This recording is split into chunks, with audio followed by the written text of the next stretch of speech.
What is up, my tribal people? Welcome back to another episode clip of Pree Da Podcast. And just a reminder that these are only shortened clips, and if you want to keep up with the full episode, make sure you click the first link in the description below. Or alternatively, you can type in Pree Da Podcast on all your audio listening platforms. And if you want to keep up with what goes on behind the scenes, make sure you follow our Instagram at Pree Da Podcast. And without further ado, I'll catch you guys on the other side.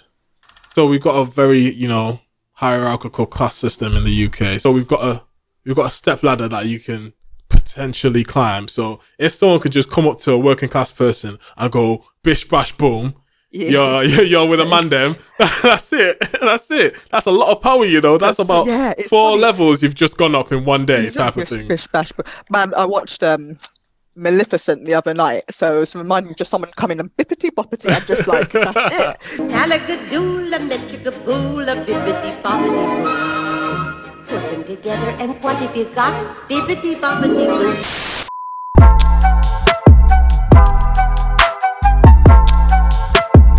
You are now listening to Pree Da Podcast with your host, Majaro. What is up, my tribal people? Welcome back to another episode of Pree Da Podcast. And you guys already know what I'm going to say. Make sure you like, comment, and subscribe, because we're trying to get to 100 subscribers before the end of the year. And by sharing this with your friends and family, that goes a long way in helping us do that. And without further ado, let's get into it. So the first thing we're going to talk about is the new documentary with Harry Windsor and Meghan Windsor, the former Duke and Duchess of Essex. And if you guys haven't been paying attention over the past how many years, every time these two characters come into play in the social media or, the media landscape, it is carnage. We sat down to watch the interview with Oprah, didn't we? Yeah. As a house share, all of us 20-year-olds sat down to watch Oprah. It was like quite a moment. I think it was one of the only things other than like the World Cup that you sit down to watch live. You know what I mean? Everything else is on demand. I don't care when it comes out, but that was like so juicy. Literally, it was just juicy tea. When that popped off, headlines for days, and now the latest documentary, just goes over. I feel like the documentary just goes over what we mostly already know. It was like a recap of the assumed. Yeah, like a recap. Yeah. You know what? It's funny because we say that, but different parts of society, they think different things, So where's all this hate coming from, really? Do you know what I mean? There's so many people with so many different opinions. So obviously we're going to get into it in the podcast, but I feel like it's fitting that we're here talking about it, seeing as we watched the Oprah thing, which I guess is like part 1, maybe. It's like the interlude or the intro to it. And now we've got the main course. Now we've got the main course. We are now. So let me just break it down. The first part of the documentary goes into how the relationship was, being kept a secret because Harry wanted to protect, his girlfriend from prying eyes, and every past girlfriend he had, them and their family were hounded down with questions and paparazzis, which is, rightfully so. I would want to protect my significant other from that, that life, if potentially we might not even, go the whole way. But from inception, he had to keep her a secret. And it was like the Romeo and Juliet story. You can tell like the music they were putting into it, and, the lighting was great. I'm not going to lie. The lighting, production value. That's definitely like how they tried to portray it. It was perfect. There was a tear in my eye watching that, that first episode. So, so we wanted to speak about like, why did they release it and why now? I don't know. Honestly, I feel like they are taking the rule book or the playbook from the royal family. It feels like every time the royal family is becoming less and less relevant in terms of, they're not in the media focus, they're not doing engagements, they might not be, doing charity work as often, or it's not being picked up as much. There's some sort of scandal that comes out that makes everyone talk about them. And I feel like Meghan and Markle have reached that. Meghan and Harry. I'm still calling her by her maiden name, Meghan. Yeah, like she's just the commoner. Yeah, I feel like she's been just like her character has just been like set in stone. Meghan Markle, no one refers to her as Meghan Windsor because everyone just knows her as Meghan Markle. Yeah, exactly. But double M. Oh, that's a street double name. M. Yeah. Anyway. But I feel like they needed people to talk about them because that's more engagement for their social media. There's more. It's a business. I feel like low key they're taking the playbook of now we've excommunicated ourselves from the royal family's business. Now we're making our own business where we got that clout from them. Yeah. And obviously Harry's still a royal, by birthright, regardless of royal title or not. And, he has to pay the bills as well. He has to pay the bills. So, obviously you're going to take that little bit of, thing that you have and sell it to the media. And that's your way of making your money because, we're going to eat. Yeah. That's how they eat in the social media and media landscape. Like, take the Kardashians. Like, a lot of people when Harry and Meghan left the family, the firm, a lot of people were saying that this is the route that they were going to go. They were going to make Netflix documentaries and Netflix programs and working with Disney. And look at Harry, pimping out his wife to Disney and Bob Iger and stuff like that. And it doesn't take a rocket science to understand how this media game works in terms of you've got a story or you've got something that's that's exclusive to you or exclusive to your family, and you can monetize that off by your name, regardless if you're actually tied to the royal family or not. And I feel like this documentary was their way of, shedding a light on some of the things that have been put into question in regards to the treatment of the media, the racial stuff. So I feel like part one was about, how it was a romantic start and it was a secret and Romeo and Juliet. Part two was once the media started to find out in terms of who is she? She's in Suits. She's this. She's an American actress. There was a lot of controversy and hysteria about, oh my god, this is going to be another case of American actress finds British prince or British royal, and it becomes a whole basket case, which kind of happened, but at the same time, it makes such a good story, doesn't it? It just makes such a good story. And I think that funnily enough, I find it there's something quite British about it, kind of going back to what it was like 80 years ago. Do you know what I mean? And comparing it to then, there's something quite British even about that. But as we found out later on, it wasn't meant to be. In terms of that kind of initial cozy relationship with the media and their initial representation, I do feel like they did say that they wanted to tell their own story, and I feel like obviously having to keep quiet, or do things in a very specific way, organized way, must have been quite difficult, and all these times where you've seen tabloids saying things about you and you want to be able to talk back, do you know what I mean? But that the repercussions are so much bigger than just being able to say what you want to say. Yeah. As we know, most of the time, celebrities, normal celebrities, they've got beef. They can just kind of retaliate, just jump straight on, Instagram live or something and just say. Trust. It's not always advised. It's not always advised. It's not always advised, but at least they can say, I'm telling my story. Where these guys, they've had to hold it in. So I do understand, the need to or want to just say this is my side of things. Yeah, but at first the coverage was very positive. I felt like there was a lot of pressure put on them. It was this is the new it couple, this is the new power couple, and they're gonna bring the royal family into the modern age. This is representation. All the little black girls and black boys can look at Meghan and be like, yes, one day I can aspire to be married to a royal prince and become this symbol of X, Y, and Z. When that's a lot of pressure to be putting on one person. Obviously she can't control what people say and what people think and the expectations they had on her. But at the same time, she's only human, and to put all that level of, it felt like it was, at first it was felt like they was just looking to her to cure everything.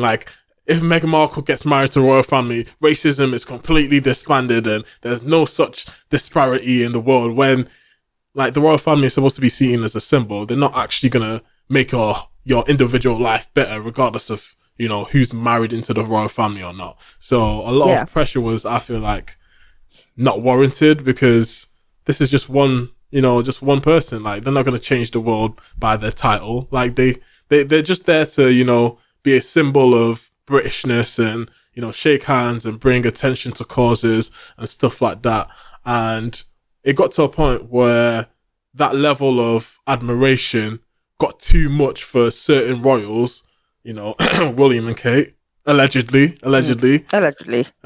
got too much for them, that, like, I'm supposed to be king, she's supposed to be my queen, yet my brother, my little brother and his woman, his wife, are getting all the attention when me and her are supposed to be the next in line type of thing. And I felt like there was a lot of jealousy at that period. I can understand that story. Like, you know, that was kind of, I was like, yeah, maybe that is what happened, you know. I mean, they're quite boring, you know. There's nothing really there that makes me want to stay on BBC One when they're on the news. Yeah. I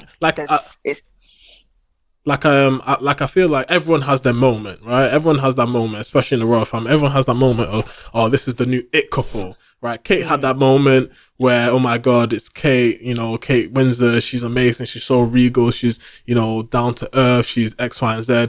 And then Meghan comes in, the new flavor of the month. And, you know, Meghan's looking like the new, you know, hot girl, right? And then Kate's probably thinking, right, like, this was just me a couple of years ago, and now I'm just relegated to the sidelines type of thing.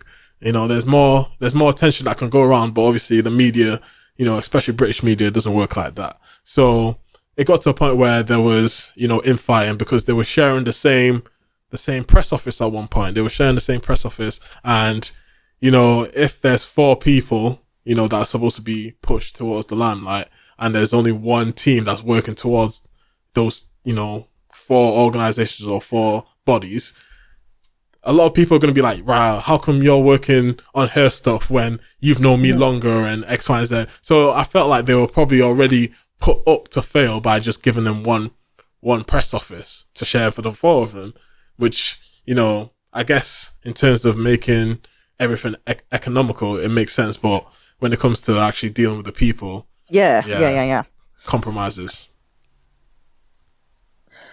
I feel for them. I feel for everyone actually that I watched in that documentary, even Kate and what's his name, Will, because you know, it must be hard. You know, it is different to being a celebrity, as I said, and a part of me was just like, why can't you lot just get escape? Along. You know, just get along. Why can't you get out?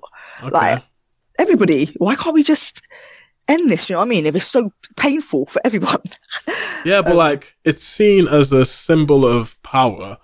Yeah, even though so deeply ingrained. Even though technically they don't have any power, but they do have power.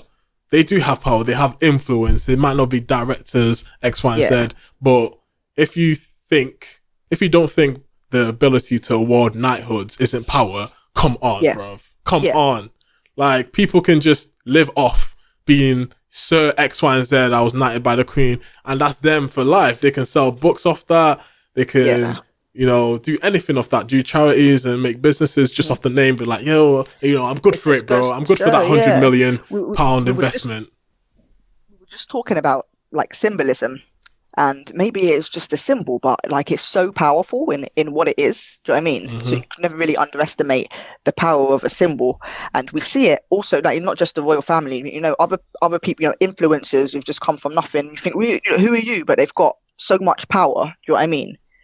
That power to turn like a brand into a symbol of status, or of, do you know what I mean? Yeah. Like, to make people feel good about themselves. Well, what is it? Just someone saying, you know, putting a little sword over you. It's nothing, but everybody kind of agrees, oh, this person is now a whatever they are. It's like a lord, whatever. You know, it's like we've got a very, you know, hierarchical class system in the UK. So you got the higher class, the royals, and all their subsidiaries, and then you got the middle class, which is like, you know, your businessmen, your Fortune 500 company CEOs and their family who have a lavish life and could go to the Bahamas and go to the Cayman Islands whenever they want on a week type of thing. And then you got the and the working middle class, which are a step below them, and then you got the working class, which is, you know, your everyday people like me and you. So we've got a step ladder that you can potentially climb. So if someone could just come up to a working class person and go bish bash boom, you're with a man them. That's it. That's a lot of power, you know. That's about 4 levels you've just gone up in one day, type of thing. Bish bash boom. Man, I watched Maleficent the other night, so it was reminding me of just someone coming and bippity boppity. I'm just like, that's it. Salagadoola, metricaboola, bibbidi bobbidi boo. Put them together, and what have you got? Bibbidi bobbidi boo. It's true. And another the same. And another massive symbol at that time, or during that period, was the royal wedding. That's a global event. More people tuned into that wedding than, you know, some Super Bowls. Like, it was crazy. Like, people from around the world, they were seen as, this is our queen. Not our queen, but some people were saying, yo, this is our queen. Like, legit, this is our black queen, like, you know, that we've always wanted.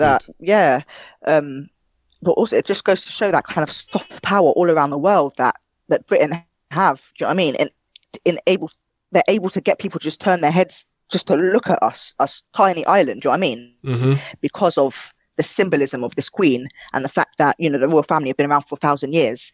And, you know, I'm not royalist or anything, but, you know, in terms of like people come over here just for that, it's just quintessentially part of like what people will say is England. If you think England, probably one of the first things you think is like the Queen. God rest her. Should be the king now. But now the king, but now king. Time to think of, you know, to think of him as a king, accept him as a king, and he's definitely to respect him. He's gonna get his first British note, which is the £5 note, is gonna be coming into circulation mid 2023. So that's gonna be circulating, so you're going to start seeing those faces on like the most we've got the coronation. I wonder if I could get some time off work for the coronation in May. I think everyone's definitely going to get some time off for that. He's got his Christmas speech, isn't he? It's only in 2 days time. It's after recording, so we would have already done that. So. There's so many. I'm looking forward to that one, actually. What do you think he's going to say? Well, I don't know. Probably mention something about Queen. Can't not mention the Queen in the first speech after she passed away. Those energy bills. I mean, you can't avoid it. You can't be on national TV these days and not mention the energy bills. Or mention the cost of living crisis. Yeah, cost of living. These strikes. Everybody's striking. I mean, there's a lot to talk about. Really, there's a lot to talk about all day. Exactly. So after the massive symbol of the royal wedding, I feel like that's when it started to go downhill. Right. Once, you know, senior members of her team left, you know, stories started to leak about her being mean, her being bossy, a diva, her X, Y, and Z. And then that's when all the knives started to come out. And like you said, they can't just go on social media and be like, hey, this ain't true. This person's, you know, capping. That's big cap. They can't say all that. So they were saying, you know, there's a relationship between...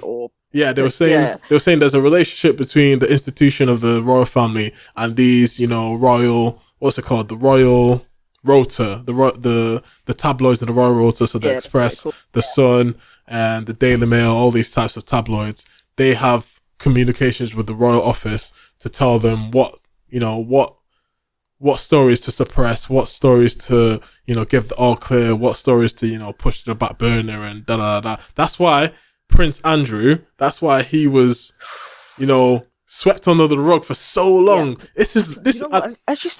They were saying it in the documentary. I was like, this makes so much sense. Like when they were talking about like exchanging stories, I was like, how did that story get swept under the rug?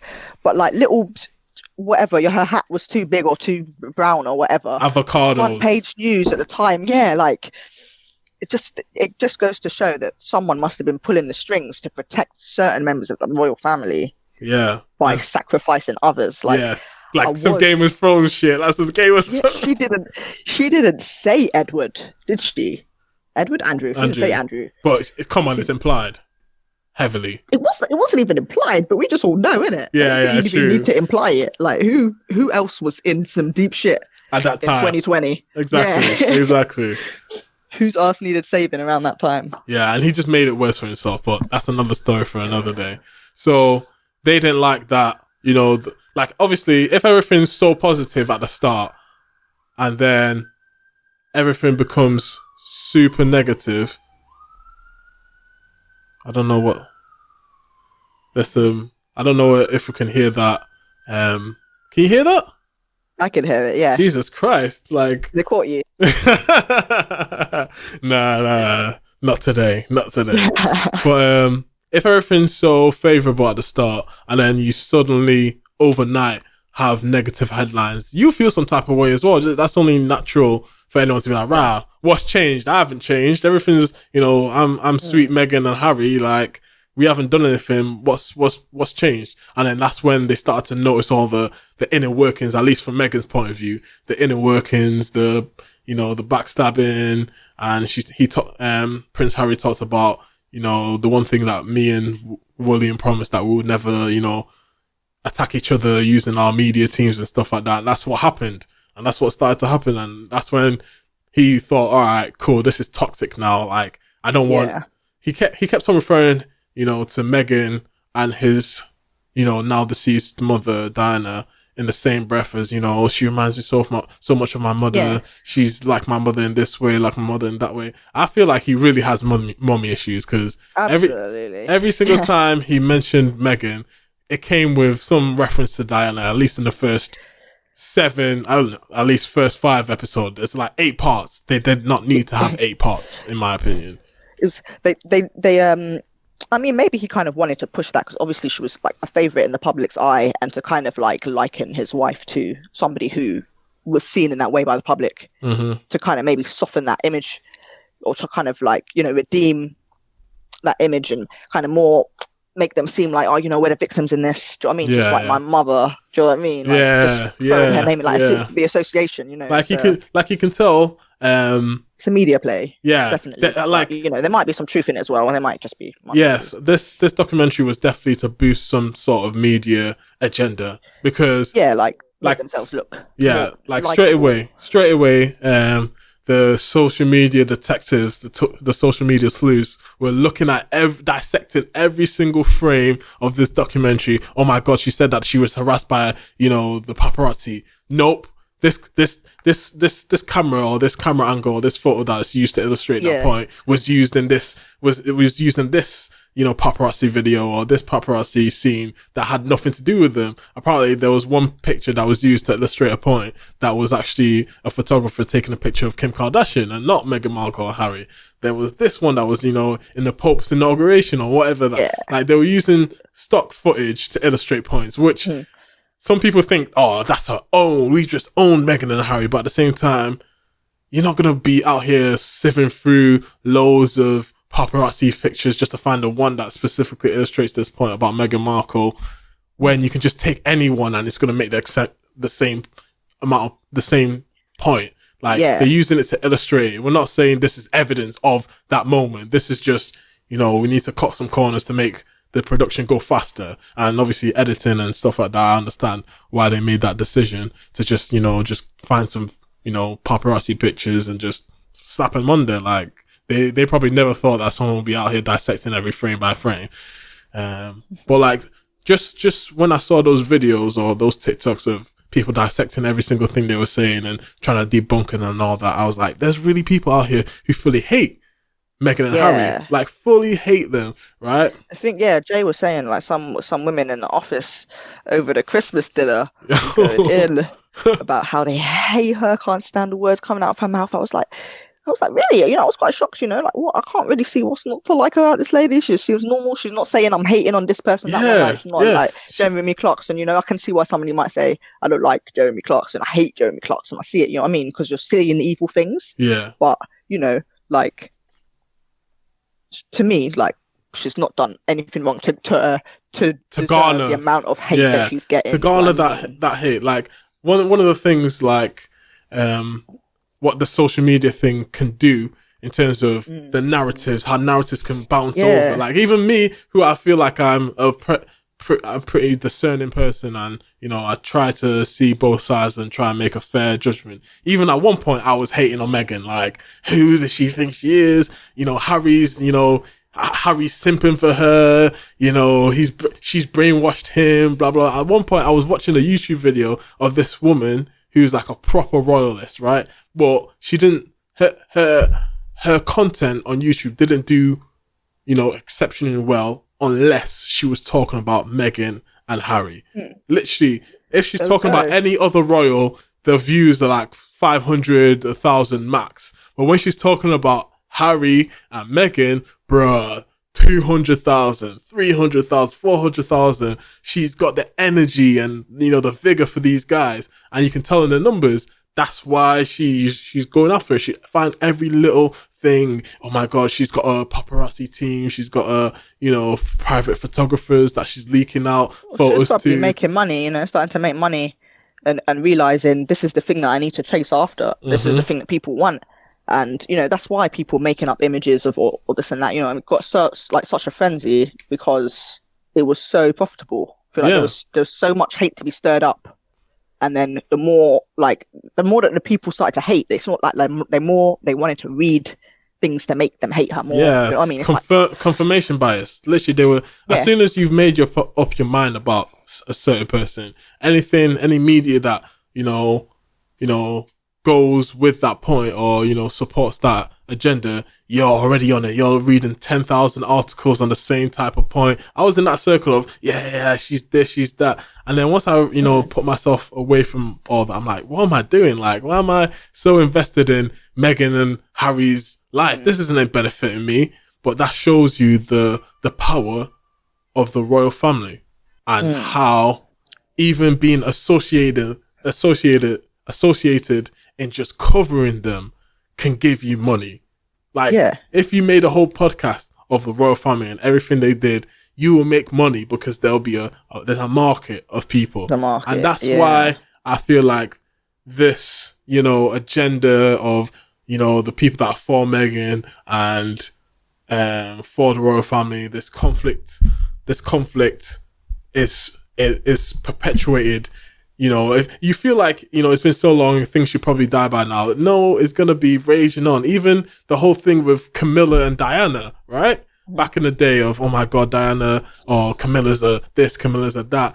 You know, Diana's so beautiful. She's an angel, this, that, and the third. She can do nothing wrong. But at the end of the day, these people are human. They've all done something wrong. They've all done stuff, you know, that's not in the best light.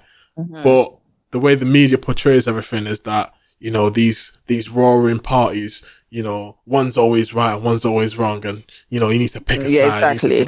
And that's one of the problems with modern day social media and media. You want to see things in a black and white, like but really, as you said, people, you know, some people do good things some days and bad things another day. Do you know what I mean? Or they can be a bad person in one period of their life and they can get better. Said I wake up every morning, pray to God that I'm fixing up. Hope I'm never slipping up. Hear the money calling, need my peace to start getting up. Feeling like I'm blessed, but it came with a bit of luck. Feeling like you're stressed, then the tension starts to fill you up. Need an intermission, they ain't the same lane as us. Come from different sticks, they're not the same range as us. They cop the pleas and top of teas, they're not hitting range with us. Keep